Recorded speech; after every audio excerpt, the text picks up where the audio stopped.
At a quiet family dinner in Franklin, everything snapped. One moment, I was passing the mashed potatoes. The next, my parents looked straight at me and said, "Nobody needs your money or you." The room didn't breathe. My sister nodded, almost relieved to finally say it out loud. I felt the air collapse around me like the whole table had already rehearsed this moment without me. I didn't argue. I didn't cry. I stayed silent. Because while they thought they were cutting me out, they had no idea what that silence really meant, or what I was about to do next. And trust me, none of them saw it coming. I used to believe that distance was the only thing standing between me and a normal family. Living in San Francisco, working long hours as a software engineer, I told myself I was just too busy, too far away, too caught up in deadlines to be present the way they wanted. But the truth sat deeper than that, buried under years of unspoken expectations and the kind of history families pretend to forget. Growing up in Franklin, life never felt easy. Our small house always smelled like motor oil from Dad's work clothes and fabric softener from Mom's quilts. Money was tight enough that even the walls seemed to hold their breath. I remember the nights when the recession hit hardest, Mom whispering about overdue bills, Dad pacing the hallway, and me pretending to sleep while I listened through the thin drywall. Back then, I thought if I worked hard enough, I could pull us out of that darkness somehow. Madison, my younger sister, used to crawl into my bed whenever the shouting got loud. She'd clutch my arm and ask, "We're not going to lose the house, right?" I'd tell her no, even when I wasn't sure myself. I was 12, she was 10, and I somehow decided it was my job to carry her fears along with my own. That promise stuck to me like a second skin. School became my escape. I studied under a flashlight so I wouldn't wake her up. Teachers pushed me toward computers, saying I had a mind built for solving chaos. By high school, I was winning coding competitions and dreaming of a life bigger than Franklin one without the weight of past due notices or cold dinners eaten in silence. When I earned a scholarship and left for the city, I carried more than luggage. I carried guilt and a sense that I was leaving Madison behind in the very storm I'd promised to shield her from, but I didn't disappear. Every paycheck I earned felt like a new chance to fix something back home, the cracked pipes, the leaking roof, the repairs Dad couldn't afford.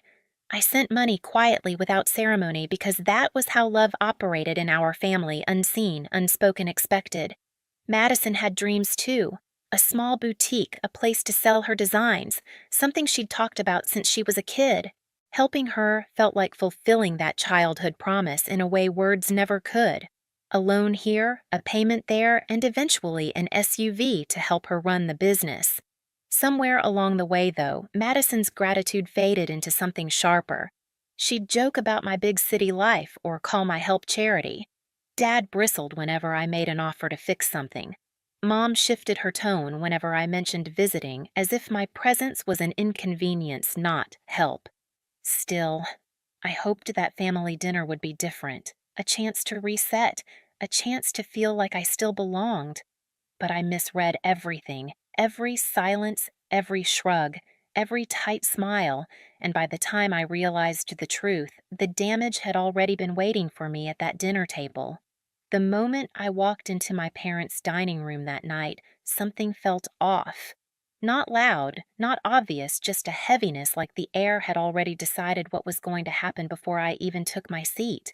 Mom barely looked up when I came in. Dad gave a stiff nod. Madison flashed a smile that didn't reach her eyes, the same practiced one she used when she wanted to hide irritation behind politeness. I tried to ignore it. I asked about work, about the boutique, about how they'd been holding up. Each answer was short-clipped like they were checking off boxes in a script they didn't want to perform. At one point, Madison made a comment about my hair, so corporate with that sly little tone that made it sound like a compliment but felt like a slap. Dad muttered something about me being busy in the city, and Mom sighed dramatically when I offered to help with a few repairs around the house. It wasn't new. These little stings had been simmering for years, but tonight they were sharper, more deliberate, and I couldn't shake the feeling that they'd been rehearsing something without me. Dinner was served, and for a few minutes, everyone pretended to be normal. Forks scraped plates. Glasses clinked. Madison talked about her store being community supported. Her words pointed as if rewriting history right in front of me. I almost corrected her but swallowed it. I'd told myself I came to reconnect, not to argue. Then it happened. Dad set down his fork. The sound was too loud in the quiet room. He looked straight at me, expression hard, almost resentful. "We don't need your money, Kimberly. Mom didn't miss a beat. Or you." She added the words, sliding out, smooth practiced. For a second, I just blinked. I thought I misheard. My ears rang. My chest tightened. The room tilted ever so slightly.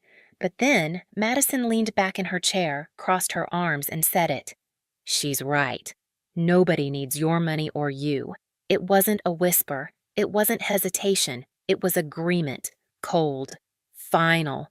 Like she'd been waiting for someone else to say it first. I looked around the table, searching for any flicker of doubt, any sign that someone might speak up for me. But every pair of eyes avoided mine. That was the moment everything snapped, not because they rejected me, but because I finally understood they'd already decided I didn't belong. And they'd decided it long before I ever sat down at that table. I didn't remember standing up from the table. One moment Madison's words were echoing in my head, and the next I was outside on the porch, breathing in the cold Tennessee night as if it could wash the sting off my skin. The air tasted like winter, sharp, metallic nothing, like the warmth I used to imagine when I pictured home. I leaned against the railing, letting the silence settle. I stayed silent, not because I agreed with them, but because if I opened my mouth, I wasn't sure whether I would scream or break. I walked to my car without looking back. No one followed. Not Mom, not Dad, not Madison. For years, I had been their emergency fund, their fixer, their safety net. And now, in the moment I needed even an ounce of empathy, the entire table stayed seated like my absence made dinner easier. At the hotel, the room felt too clean, too quiet, like a blank page I didn't know how to fill. I sat on the edge of the bed, replaying their voices, their expressionless faces, the way Madison didn't even flinch when she echoed, "Nobody needs you." I pressed my palms against my eyes until stars burst. Then my phone buzzed. Elena Cook. She wasn't someone who called casually. She knew I didn't like surprises. I answered with a shaky breath. "Kim, did something happen tonight?" Her voice was cautious, almost bracing. I swallowed. "Why you need to check Madison's Instagram. Right now." My stomach tightened. I opened the app, searched my sister's page, and felt the last bit of hope drain out of me. There she was standing inside her boutique, smiling like her life was a fairy tale captioned, "Built this empire from nothing." Self-made and proud. Post after post said the same thing.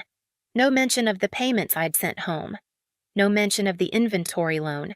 No mention of the SUV she drove that was still under my name.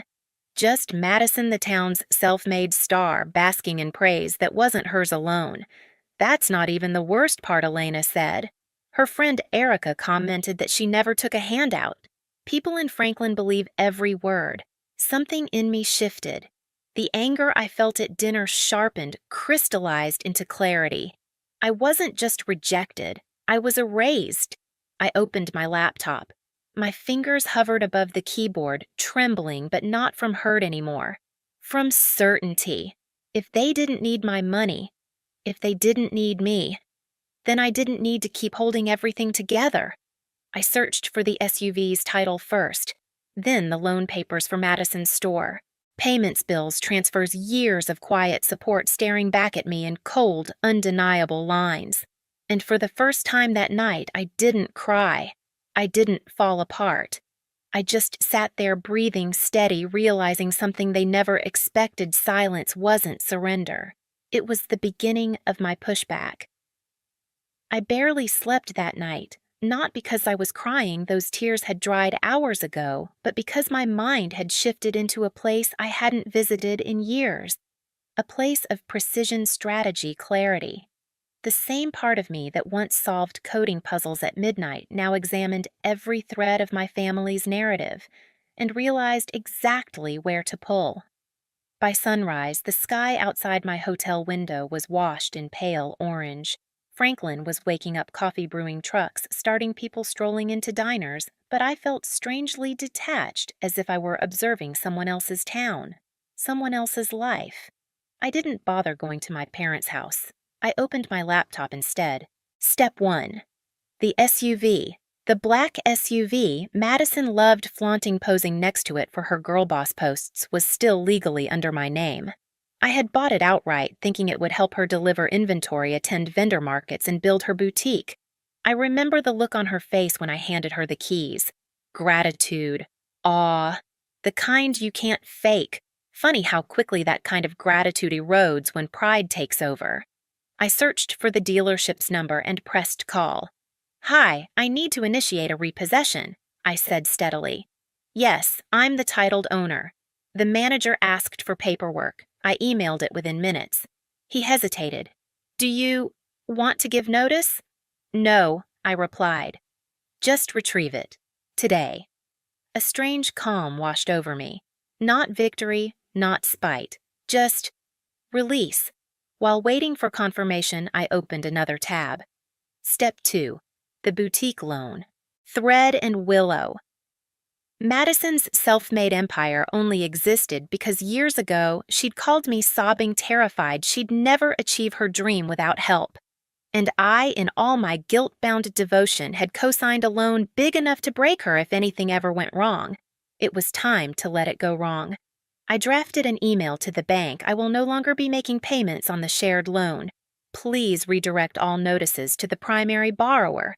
I hovered over send for less than a second. Click. Consequences weren't cruelty. They were clarity. Not even 30 minutes later, the dealership called back. "We've picked up the vehicle." Just like that. One piece of Madison's facade removed. I didn't smile. Not yet. I closed the laptop and breathed in the stillness of the hotel room. There was a lightness in my chest unfamiliar, but welcome, like something heavy had finally cracked loose. A knock startled me. It was Elena. She stepped inside and locked the door behind her. "Kim, people are talking," she said quietly.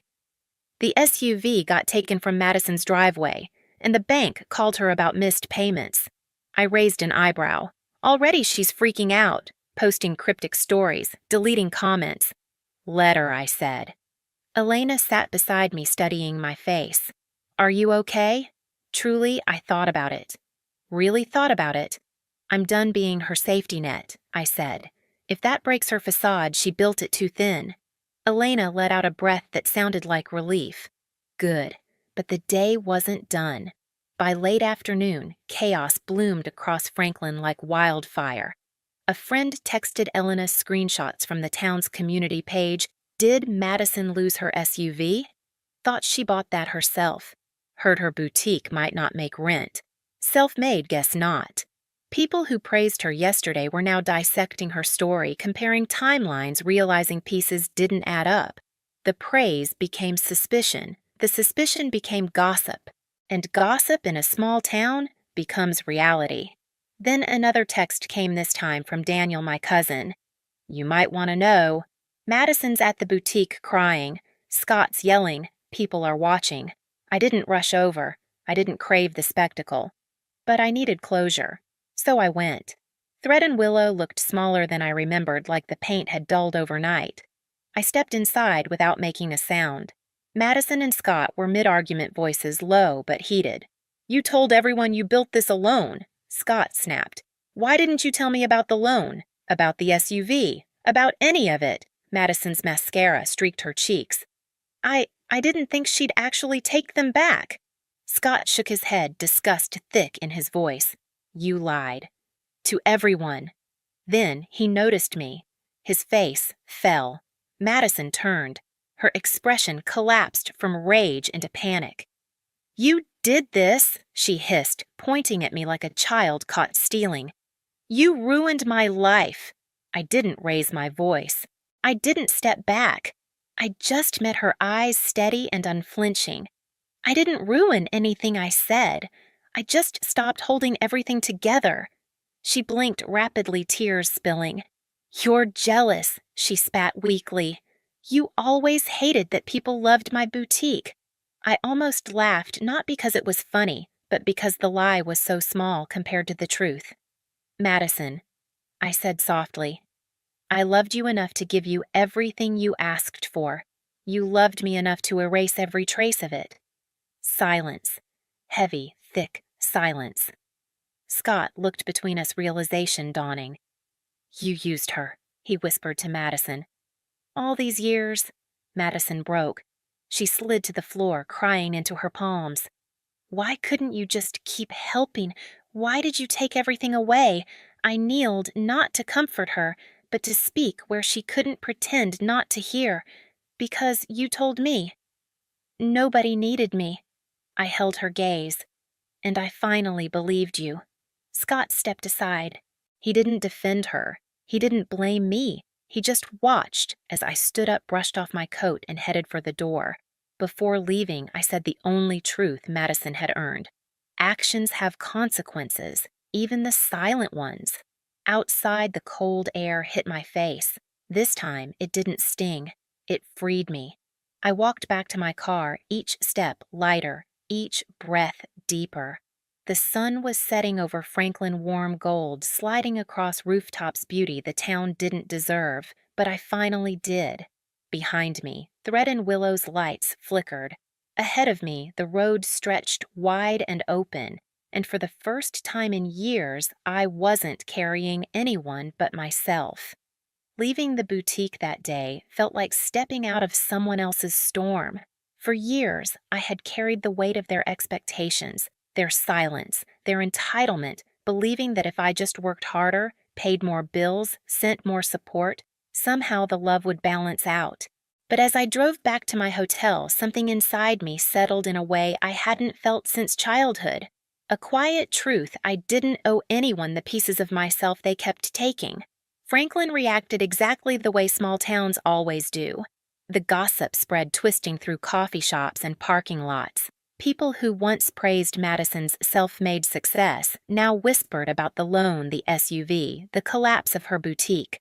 Scott moved out temporarily, needing space to understand what was real and what had been built on lies.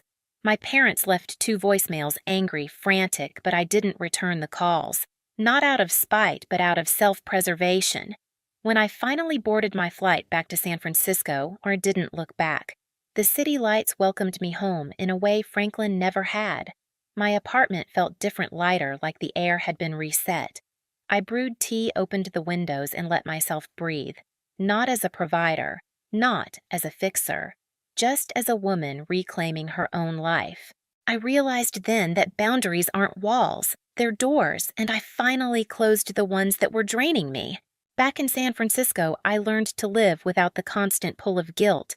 I focused on work, on the friendships that chose me, and on building a life that wasn't measured by how much I could give. I didn't need revenge to feel whole, just distance, clarity, and the reminder that I'm allowed to choose myself. And if you've ever been the one quietly holding a family together while they pretended not to notice, I hope my story tells you this. Your worth isn't determined by who fails to see it.